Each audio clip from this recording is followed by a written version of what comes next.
Ladies and gentlemen, it gives me pleasure to welcome you to this fantastic interview, or I would say conversation, that I'm going to have with a great man in his own right who has done a lot over the course of the time that God has blessed him to be on earth. And I would give you the privilege and opportunity to find out who this man is, even in the course of the conversation. But for now, let me call him Dr. Gabila, and I would like him to maybe tell us just a little about himself. Thank you so much, Pastor Mr. George, for the opportunity. When he started introduction, I was not sure who he was talking about, right? Greatness is something that hopefully becomes the fruit of impact over an extended period of time. I don't know, but yeah, I appreciate the compliment. My name is Gabila, and I professionally lecture at the School of Economics in Northwest University as an associate professor. In the Kingdom of God, I'm a pastor and co-founder of a ministry together with my wife called Christ Youth and Student Movement. Our passion is youths and students, high school campuses and universities.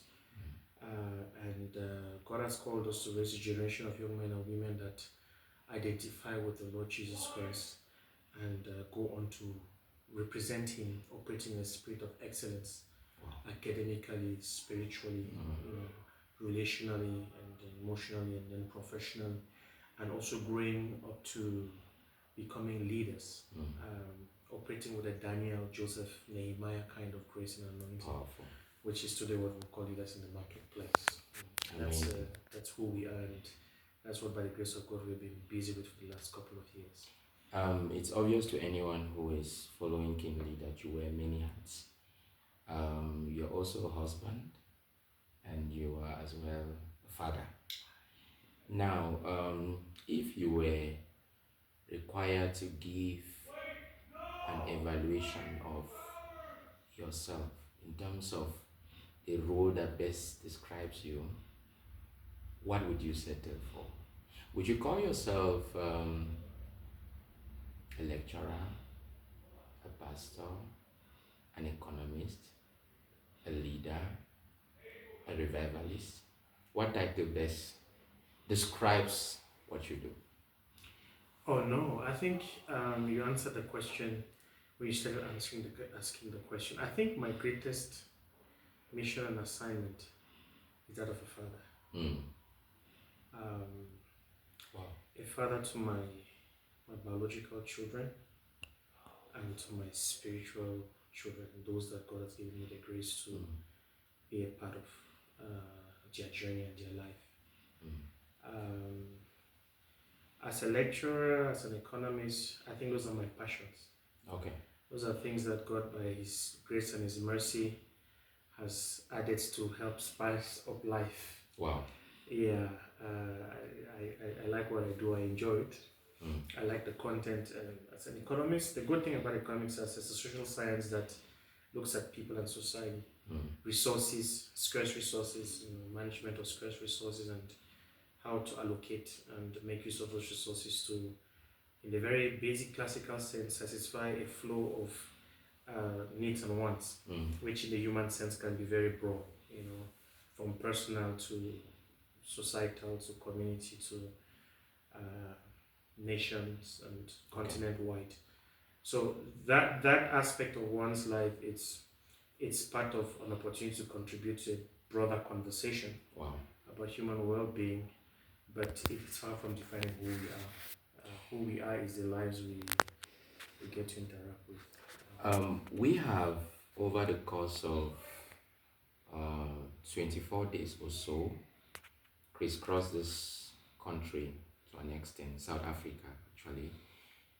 We've had conversations on leadership, and that is where I want us to focus just a little. Who would you consider a leader to be? I mean, there exist several theories and postulations. What is your own conceptualization of leadership, sir? Leadership to me, it's about solving problems. Okay. Um, it's about identifying or finding a situation that is out of uh, out of sync. Okay. It could be out of sync with God's expectations. Mm. It could be out of sync with societal norms. Mm. It could be out of sync with what obtains elsewhere. Okay. For example, the question of the development in Africa is out of sync with what humanity in other parts of the world have been able to overcome. Mm. They are very basic health related, infrastructure related, coordination related, resource utilization related problems that have been solved many years ago in other Okay. parts of the world Mm. that still remain challenges in some parts of Africa. Okay. So that when I look at such situations, it burdens me to say that there are other people, they're not aliens, they're human beings like us who have been able to be confronted with the same situations, found solutions. And whenever I see people still dying from preventable diseases, still operating in contexts in governance arrangements that are not fair and decent and do not look out for the well-being of the common man, I feel that there is a leadership gap that needs to be filled. So leadership for me is solving problems. Okay. You already started talking about the leadership gap, which is one of the concerns I want us to bring to the table, even as we discuss. Let's begin our journey from the church. Not only have you grown in a church system, you have also given leadership in the context of a church system. If you were asked to talk about the things that are wrong with the church, leadership wise, what would your diagnosis say? That's a very interesting question. Now, by the church, I assume you mean the church in Africa, perhaps? Or Yes, the church our generally? church, the church in Africa. The church in Africa, it's a very, very interesting, very tricky question. I have a lot of respect for our fathers, and the role that they have had to play in setting up the church.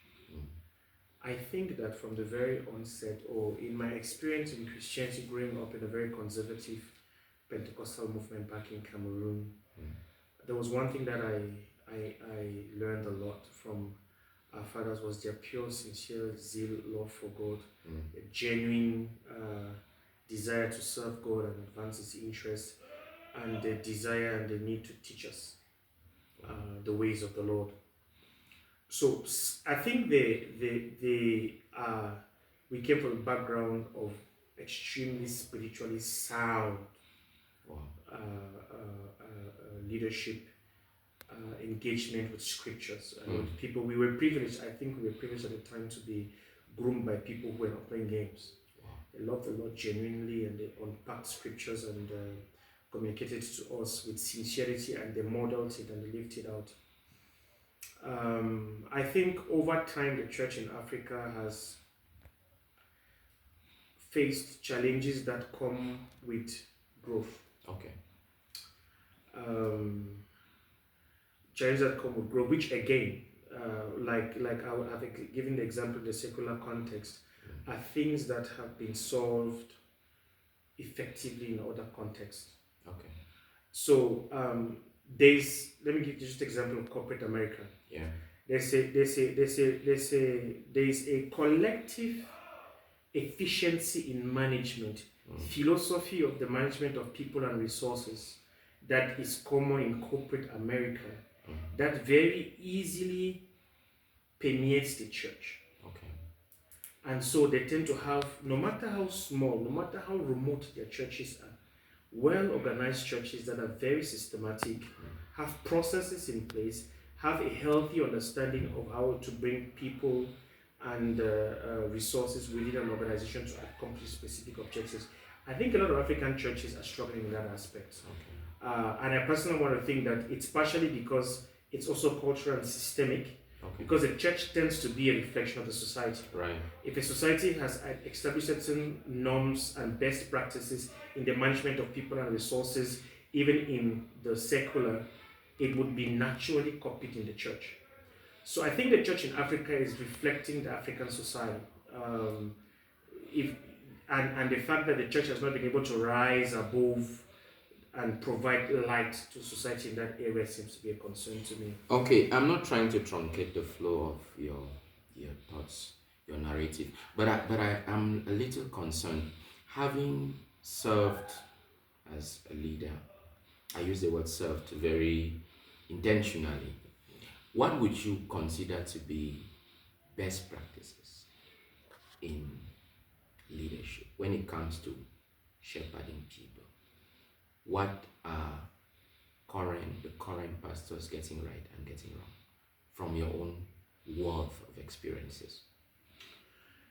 I think the best practice in leading people, or let me not say best practice so that we don't get into caught up in some sort of ideological abstract debate.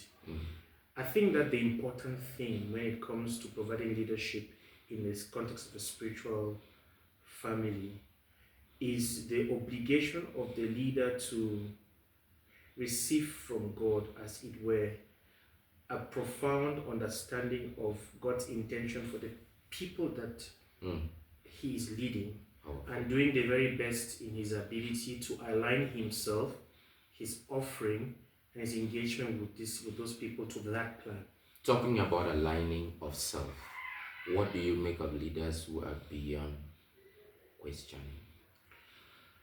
Leaders who seem to make the laws and they are above the law. Church leaders, to be precise. So in most instances in our African context, I think it will be a question of, again, I think it's cultural. Okay. I think it's cultural. I think it's society, influence of society. There's something about the great people that have attained greatness. They're very humble. Wow. They're very approachable. The people from outside may appreciate them differently, but when you approach them closely and you operate in their inner circles, you find a completely different person. I'll give you one such person. I had the privilege of going over the nation of Brazak. Brazak was one individual whom was seen from outside through a million lenses. But the people who operated with him closely would tell you that he was, though a very senior, one of those who was most ready to repent very promptly, very quickly, at the sign of any wrongdoing or being brought to his attention. And I think that it comes with elevation. Okay.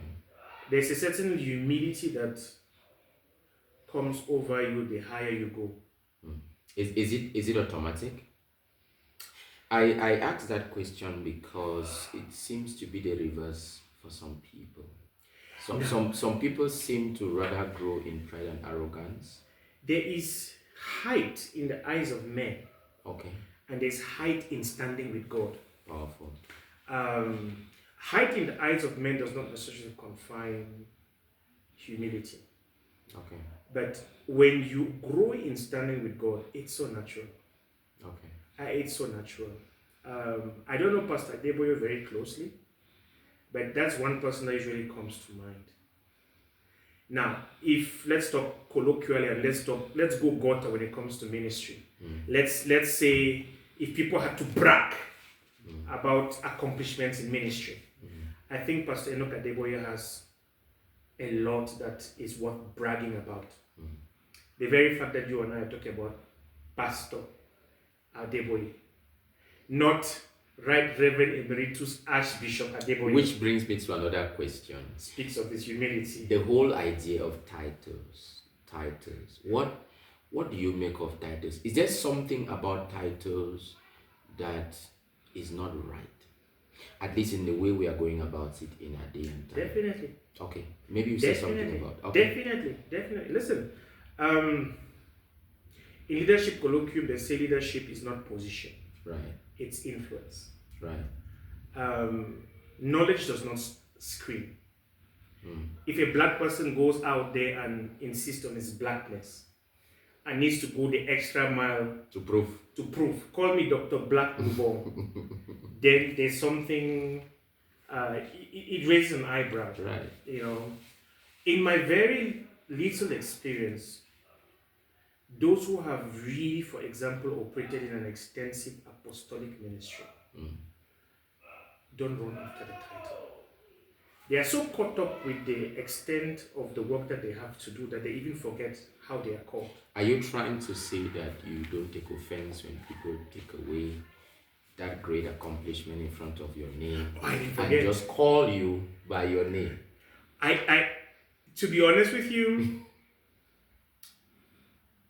I've always told myself that the more educated I get, the more simple I want to become. Powerful. You know, I've told myself that when I become a professor extraordinary or echelon, I should be going to class with shorts and sandals.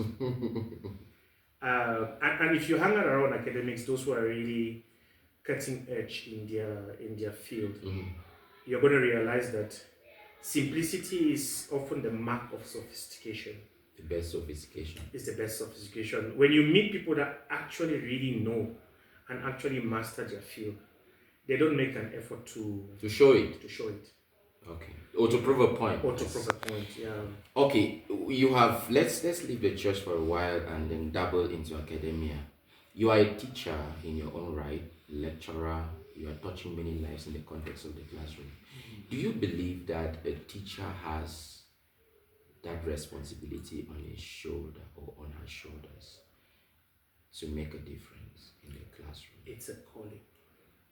Okay. Oh no, you have no idea how much power is sitting in the hands of teachers. Okay.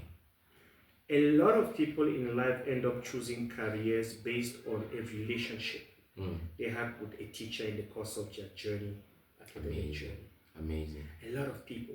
I ended up an economist because when I was in Form 3, I had an economics teacher who was a great friend of mine. In the college where I went to, we only started doing economics in Form 3. And when I got to Form 3, that teacher was a really good friend of mine. Wow. So I loved economics. There are a lot of people who don't do maths, not because of maths, but because they don't like the maths, like Maths teacher. Right. Teachers should be conscientized about the influence. You know, in the course of my journey as a lecturer, I'll give you an example of one of my doctoral students. She graduated this year. I met this young lady. She's now Dr. Lerato Ntulu. She's worked for SPS Global in Cape Town. I met her in her second year. Wow. Now she comes and tells me much later on that the day I walked into class for the first time and introduced the lecture, she told herself, I want to be like this guy. Which brings me to a question. What are you doing differently as a regular everyday teacher? I guess perhaps my students will be able to say that better than I would. Because there's no intentionality in trying to be different. In my approach to teaching,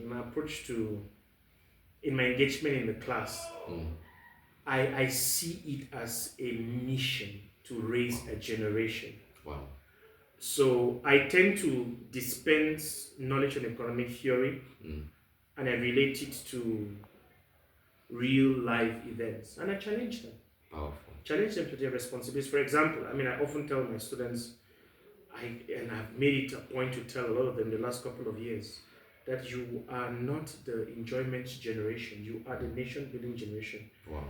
The way I see you guys behaving here over the weekend, you're not about to build this nation, you know.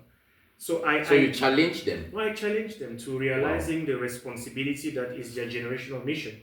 To be able to realize that you're not going to school just for yourself. You're not going to school just for to get a degree and tick a box. To get a matricle and then come out of there and then just be counted among those who are educated.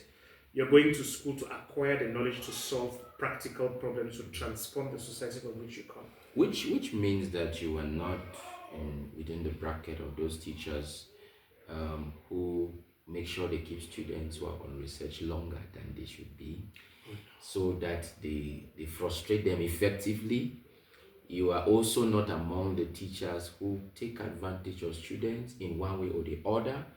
You're not among the teachers who just pick a book, whatever book it is, and come to class and hope that they'll be inspired on what to say. Right. You are not among the teachers who will set an exam hoping their students will fail and make it as difficult as as it can possibly be. Yeah, I mean, recently I look at some of the. We tend to, in my undergraduate and undergraduate studies, we tend to teach the course together.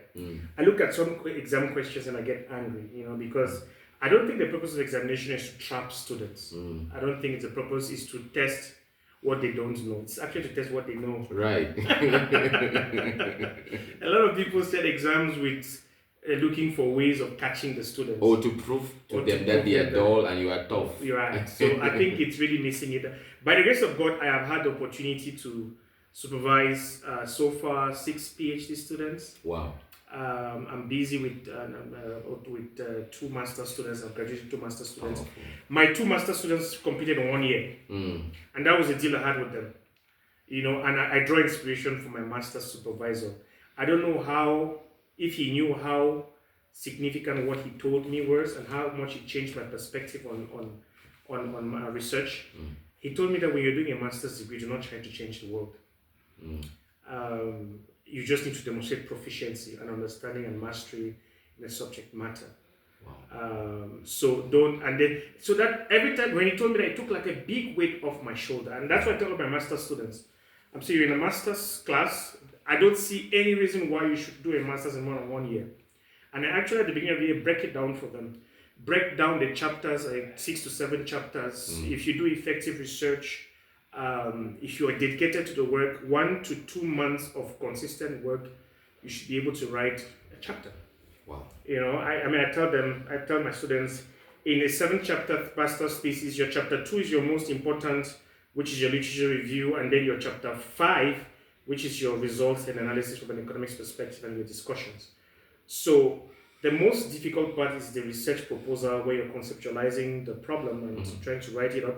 The next second difficult chapter is your literature review, where you're familiarizing yourself with what else obtains in the field. And the third most challenging chapter is when you are testing your hypothesis and running your results. Now, each of those 3 difficult chapters, if you dedicate 6 to 8 weeks of continuous work at the master's level, you should get the content. Now, 6 to 8 weeks is 2 months.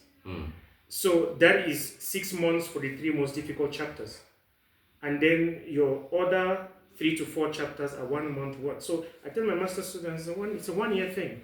I don't see why you should be doing a master's more than 1 year if you're doing research. Okay, given that you seem to pursue a very dynamic approach to education, in a few words, what is wrong with the African educational system?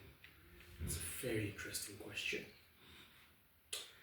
I think the African education system, okay, let me not generalize, and let me just say educational system in typical African countries. Like Cameroon? Like Cameroon. I'm trying to answer this question properly. I think there's a misalignment. There's a misalignment of time. There's a misalignment of content and relevance. And then there's a misalignment of tools and resources. Wow. Now, misalignment of time essentially says that the knowledge frontier is at a certain place. Some people want to call it, we're at the point where we're dealing with the 3rd and 4th industrial revolution. The artificial intelligence, the robotics of things. Yeah. And for most African countries, that is light years away in terms of the content of the curriculum, in terms of the offering of their educational system. So in other words, they're not preparing and training graduates. And even the logistics. Yeah. They're not preparing and training graduates that would fit into that knowledge frontier. So that's a misalignment in time. So we are considerable, many light years behind the technological ladder. The kinds of things that we are teaching in our engineering programs and some of our scientific programs. I would make an exception in the natural medicine, natural science, and biochemistry area, because I think that from plant and medicinal research, we tend to be competitive, but for the absence of resources. So our labs are not half as equipped as the labs that are in overseas in terms of actual equipment to pursue research, but in terms of the ability of our experts and the ability to be able to decipher knowledge is quite profound. Hence, most of them, by the time they advance their research, they get poached by advanced laboratories. So that resource gap, between the fact that you have capable people in the north and capable people in our countries, but the people, they don't have more resources and technological advanced equipment than we do, so their science cannot really advance. And then there's it's just a question of just lack of prioritization. Okay. This is just a simple question, lack of prioritization. I think that every well-meaning African country is supposed to approach education from the fact that we are behind. We are behind time, we are behind the frontiers and the curve in so many aspects. And every time you realize that a specific sector is behind, you have an obligation to catch up. Yeah. Play catch up. So whatever you are dedicating, what resources you're dedicating to other sectors, you should dedicate triple to education. One thing that we have to our advantage is the warm bodies, the people who are willing to learn. Right. Proof of the fact is that every time we come out of that backward educational system, anywhere in the world where we land, we are always the top, we are always the best. Correct. So it's not a lack of ability. Our people can, they just don't have. There's a limitation. There's a limitation in terms of resource-wise, and so any right-thinking public authority that has education at the back of their mind needs to invest considerable resources. Now, in closing the conversation around education, there is the concern around the employability of graduates from higher institutions. So many graduates are rolled out from several universities across Africa every year, but there seems to be a problem in the job market. Many of them are not just unemployed, they are unemployable. So it speaks to the content of the curriculum. Okay. But I think it's also a systemic problem. The unemployability of our graduates, it's often a reflection of the stagnant nature of our economies. Our economies are not very dynamic. They don't create jobs, they don't create job opportunities. Agreed. And so they don't absorb. They don't absorb the people that are churned out of the market. Now, it would be a little bit unfair to blame the unemployed for their unemployability because they are typically the fruit of a system that they need. By the time you're going through that system, you typically have very little influence in how it is shaped and how it is formed. I think it's a policy question that policymakers need to sit down and examine the system. The system, its output, and its alignment with the society and the society's needs. This is where leadership comes in. Right. Vision. Right. Ability to be able to look well ahead and say, this is where we want to position this economy. This is how we must use the resources we have at the moment to get to that destination. And this is the kind of educational system that we need to get to where we are going. So it goes from the vision to the use of resources, to the definition of the kind of society, to the kind of education. Education on its own would not naturally lift up society in the absence of that long-term vision that defines a kind of a society. Okay, let's move towards landing gear. You have touched on policymakers. Well, in your context, you were talking about educational stakeholders, to be precise. But let's take a broader sweep. Africa as a continent. Where are we missing it, leadership-wise? I mean, everybody agrees that we are blessed. We are more than blessed. Naturally, we are swimming in abundance.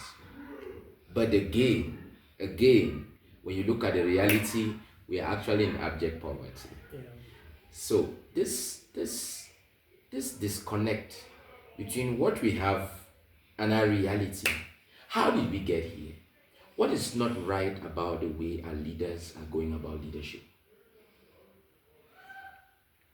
The crop of leaders that emerged from the post-independent African context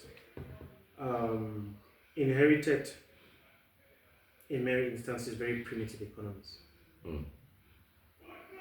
Primitive in terms of the fact that there's a certain critical mass of human capital that it takes to run a modern economy.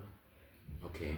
And when I talk about the modern economy, it talks about the kind of technological intensity that it takes to convert resources that we do have, to explore them, process them, transform them, add value, and take them to the global markets. Requires certain knowledge and technology base. Okay. Our tragedy has been that, notwithstanding the abundance of our resources, we do not have the technology to explore those resources. So, multinational companies need to come and help us discover those resources in some instances. To start with. They need to come and tell us that this is You what you have. This here. It is useful, And once you find yourself in a space where it's someone else coming to tell you this is what you have and this is how useful it is, you don't have a bargaining power. Right. Because in economics, we call that it's an asymmetry of knowledge. He knows more than you. If you want to examine the context of our natural resources and its use, picture yourself in a doctor's office. Whatever the doctor tells you is right. Yes, you can't argue. Why? He's the expert. He's sitting with more knowledge than you. Right. Now you only bring your natural human wisdom to interpret what he's saying, and then you try to read the signs of your body. Other than that, you typically would just default to believing what he tells you. Now that's the reality between us, our resources, and the experts that come from the rest of the world. Okay. How do you solve that problem? You need to be the doctor sitting on the other side.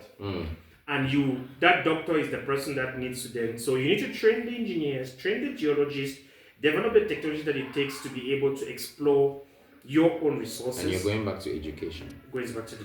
That explore your own resources, and then not just develop them, but we have catching up to do.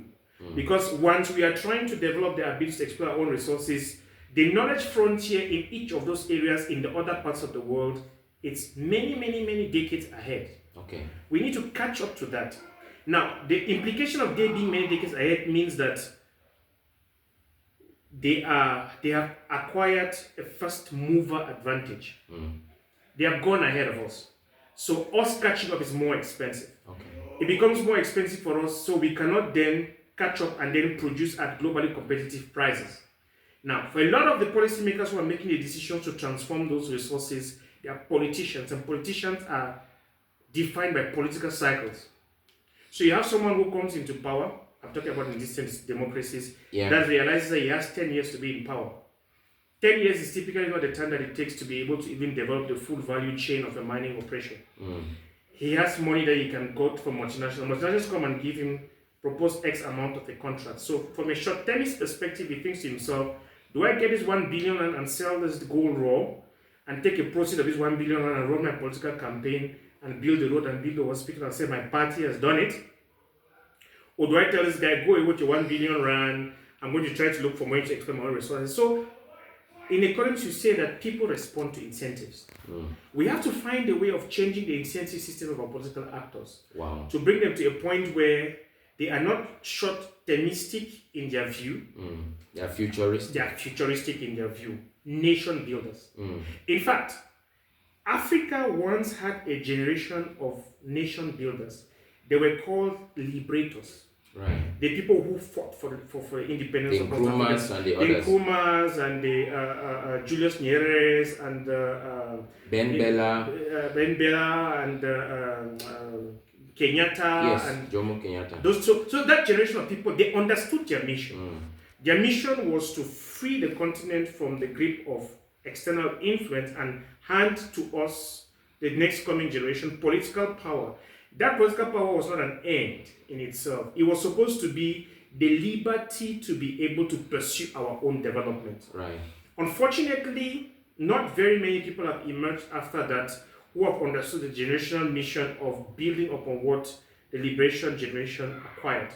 So we have had managers, people that were trained, entrusted with political power, supported externally, and kept there to serve the interest in very many instances of the people who gave them political power. The party and the big wigs and, The party and the big wigs are just people who are co-opted into the...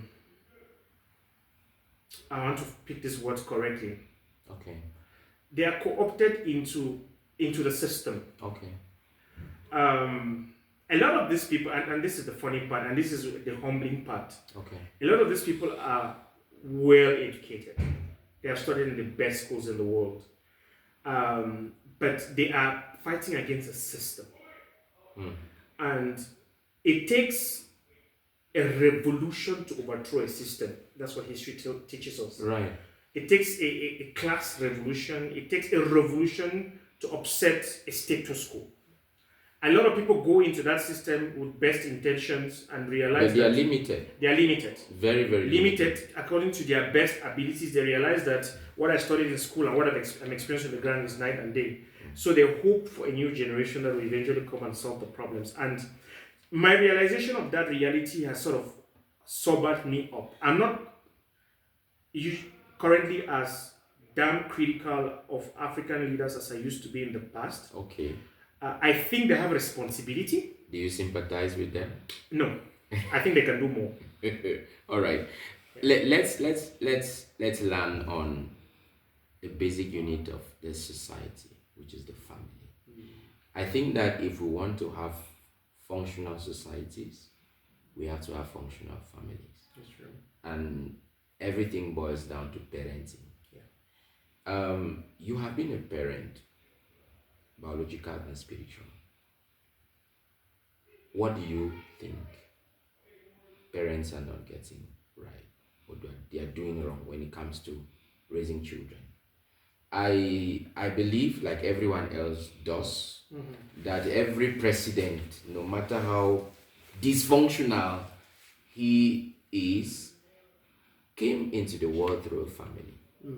Whether they were rightly or wrongly raised, that left an impact on the person that they have become over time. So what is it that parents, African parents to be precise, seem to be missing when it comes to raising children, given that the society is only as good or as bad as the condition of the families that make up the society? I think we're missing out on our values. Okay. I think we're missing out on our moral values, to be more precise. I think we train our children to succeed. We raise them up to, and success by our definition for them is getting a good job, making money. I don't think we train our children to be empathic, to be sympathetic.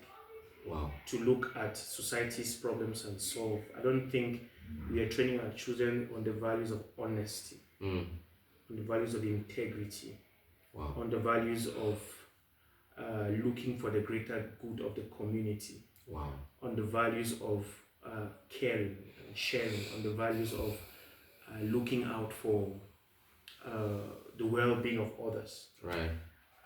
Partially because as parents, in some instances, we find ourselves in a space where we can't really provide the moral example. If you live in a job, if you're growing up in a context where you have to cut corners in order to make it, in some instances, we, the parents, go ahead to pave the way, by our children's access to certain institutions. You lose the moral authority to talk on morality, right, when you cannot be the example. Correct. So I think the onus then rests upon, so we would get as good families as we do have parents who have values of their own. I think that our parents brought them up better. Okay. I don't know, I may be wrong. I think that maybe they grew up at a time when it was their emphasis on certain moral, ethical values was more entrenched. I think that our parents found themselves in the generation of the hustlers. They had to put two and two to make ends meet, and so they learned to cope and to survive, and they became very crooked in the process. And unfortunately, I say unfortunately because it's some of the unfortunate reality of parenting. Your children do not do what you tell them; they do what you do. Right. So if you were a cook of a director, of a worker, you can bet that your child is going to be a better cook. Your child will do a better job Job of cooking. So it is that, and I think that it's a kind of impartation, mentorship, you know, the value system in societies that, and this is very funny, you know. I met a real estate agent in Potchefstroom recently. The guy should be in his 50s or in his 60s. We're driving around checking out some property. I was amazed at the number of times in the course of our conversation that guy referred to the things that his father told him. Oh, my father told me this. My father would make me do this. My father would make me. I'm looking at a grown man. A grown Still man making reference to his experience with his father. Wow. So, unknown to him, he had been shaped and molded and defined according to the expectations of his father. From their conversations. Right. From the standards he set around him. From the way he spoke to him about how to take care of his car. You see, my father would tell me, you must clean up your boots. Wow. So his father shaped his whole perspective on life. And I'm looking at a man in his 50s, almost in his 60s. I'm thinking to myself, this guy has made it in life. He has estates that he owns. He has children of his own. And I'm driving around town with him, and his whole reference is his my father. So the programming was effective. The programming was effective. All right. So do you have any last words as we close this interview on what it is that we have to do to make sure that the next generation of leaders would take the baton from our hands and would be able to at least raise the bar because we did not fail them in our own time? What can we do? We mustn't give up. Okay. And actually, speaking about this, I'm very excited because I do realize that there's a consciousness that is rising about the leadership responsibility and obligation. There's a consciousness that is rising about the generational obligation. Wow. I'm very, very optimistic. I see it beginning. I don't know whether it will be fulfilled in our generation, but I'm very optimistic about the fact that Africa is raising a new generation of young men and women leaders that will make a difference. Powerful. I think that the conversation about leadership is gaining prominence, partly out of the things we have had to suffer. I think that this is I personally am of the view that should Jesus tarry, this is the last generation of Africans that will suffer the things that we are suffering. Partially because I think that the knowledge base has increased extensively. We have gathered enormous experience by the diversity of our locations all over the world, and enormous experience even back home from the things we have had to go through and suffer. And so there's that cry, there's that rumbling you can sense in the spirit for change, for meaning, for significance, for something of value, you know. I believe particularly that we're at a point where people are asking tough questions about governance. Yeah. I think, you know, besides the political realities of where a country like Cameroon is, I think that we are seeing the end of a certain era of a model and kind of governance, you know. Now, the people who are up and coming and aspiring to perpetuate this particular system are greatly mistaken.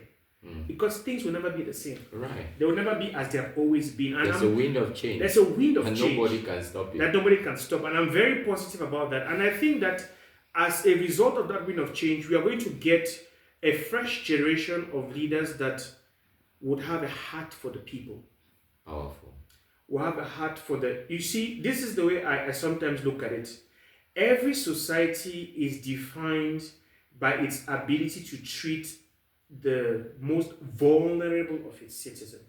A society's true value is reflected in how it treats the underdogs and the most vulnerable of its citizens. The privileged yes. Any society that gets to a point where it places value on the underdogs of its people and sits and makes serious policy considerations and holds discussions in high circles on how to improve the life of the person who cannot help themselves. It's a society that has hit a certain level of involvement. I would call that an inclusive society. So, ladies and gentlemen, we would call it a quit here.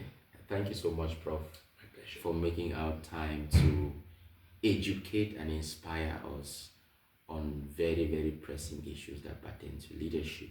We do hope that you have enjoyed your time with us, and of course, we look forward to getting the questions that you have to ask on the basis of the range of things that we have discussed. God bless you and have a nice day.